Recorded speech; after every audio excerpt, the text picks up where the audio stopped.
All right, guys, it's Bryan, Exact IT Solutions YouTube channel. We teach you about cybersecurity so you can be better prepared and better protect yourself. Welcome to our YouTube channel.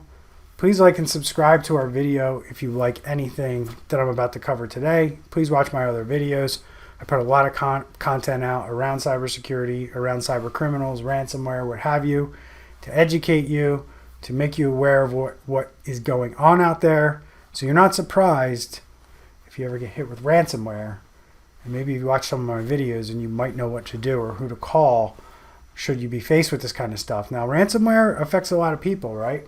Ransomware affects individuals, and that's not something that's talked about a lot. People's personal pictures and family photos get ransomwared, and yeah, you're not going to be asked to pay millions or hundreds of thousands or tens of thousands of dollars unless you have like some really good pictures or lots of pictures. I can't see it going that high, but a few hundred, a few thousand, there is ransomware that exists like that. Most companies, they're dealing with things in the tens, hundreds of thousands, if not millions, depending on how big your company is and what have you.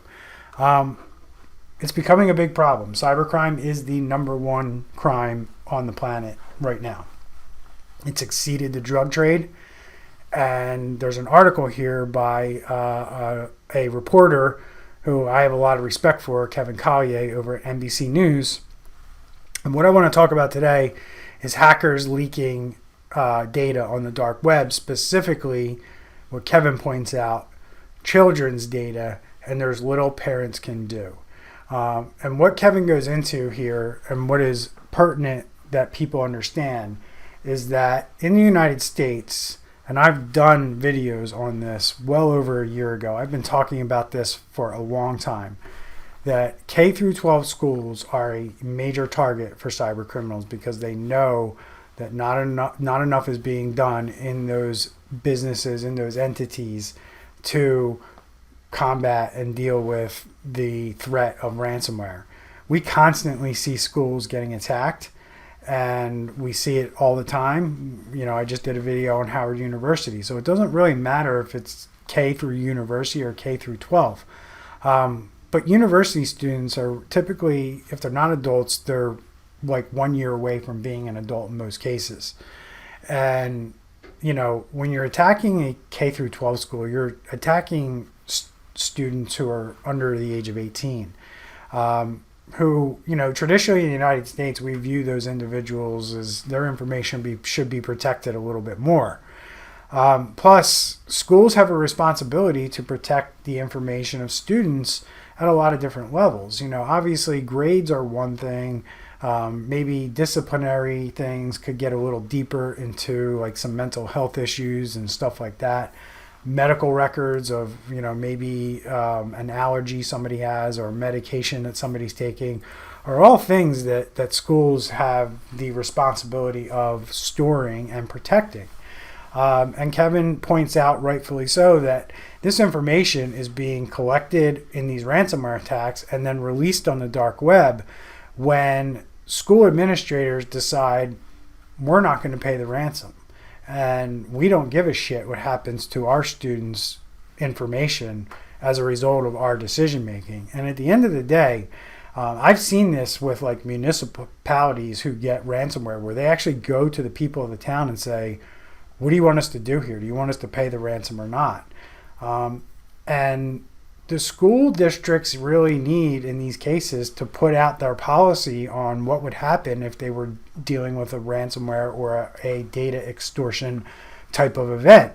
And that's what's important here. So I'd love to hear from you guys on whether or not the school district you live in, the public school district or private school, has ever been a victim of ransomware and what happened in that case. Kevin does a really good job in this NBC News article talking about the problems around this and what can do it. I will link to this article in the description below. I'm not going to read it or anything like that. I'm just going to kind of talk about it because it's something that I'm concerned about. It's something, you know, if you have kids in school and this information gets out there, what can be done with that information? The scariest thing to me is that this child's information is used to extort families or things like that. And then you have the other problem of like in the state I live in, New Jersey, most of our property taxes are how we pay for the schools. And then I have to pay more in property taxes because we just decided to pay a ransom, or we have to deal with a ransomware event, or we have to shore up our cybersecurity. So Kevin says in the title, and there's little parents can do. There's little parents can do the way things that are set up right now.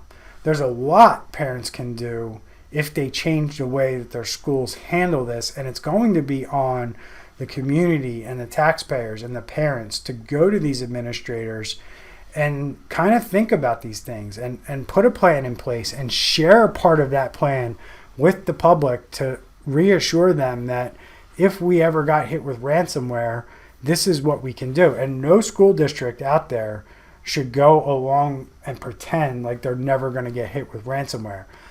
We here at my company at Exact IT Solutions, we go into every one of our clients and we explain to them, no one can guarantee you 100% that you won't get hit with ransomware. We can do everything humanly possible to try to prevent it.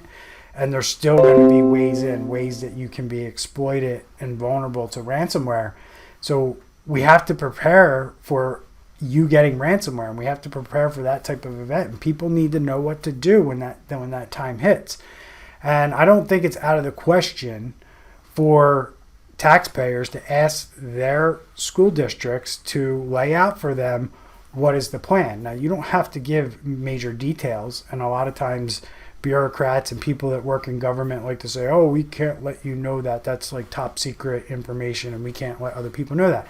You don't need to teach them or tell them what the whole plan is. But you can say, hey, if we get hit with ransomware, we're going to do everything we can to protect your students' information. And if that means we have to pay the ransom, not to get the data back, but to keep your kids' information, pictures, whatever, out of the dark web and out of the hands of global cyber criminals, you should know that as a parent, and you should be demanding to know what that looks like for your school and the school that you send your kids to. On top of knowing that piece of the plan, knowing things like what information they're actually storing about your child and how they're protecting it and what lengths they're going through to protect it, and maybe how much of the school budget is going towards cybersecurity. These are all important questions that you need to know the answers to, but nobody's going to tell you them unless you go and ask them. So again, you have to get involved. You have to go to your school board meetings, or you have to go to your board meetings, or whatever committee meetings they have where they discuss these types of things. You have to let your school district know, your directors know that you want cybersecurity taken seriously at your schools and you want your child's information protected. They're not doing this stuff right now. So if they don't get pressure from the people who, fund their entity, who pay the taxes to make their schools and operations run, they're not going to do anything unless you voice your opinion. So I encourage you to get out there and talk to your administrators about how they're handling cybersecurity today, because they're not doing a good enough job, in my opinion, as a cybersecurity expert. And if you go to your school and you start asking the right questions, you're going to find out that they're probably not doing a great job, or there's some gaps in maybe all the things that they've thought about, including what they would do with your child's information if it ever got taken by cyber criminals. So that's it for me today, folks. Think about it. Share the channel. Like us. Subscribe. I thank you. Take care.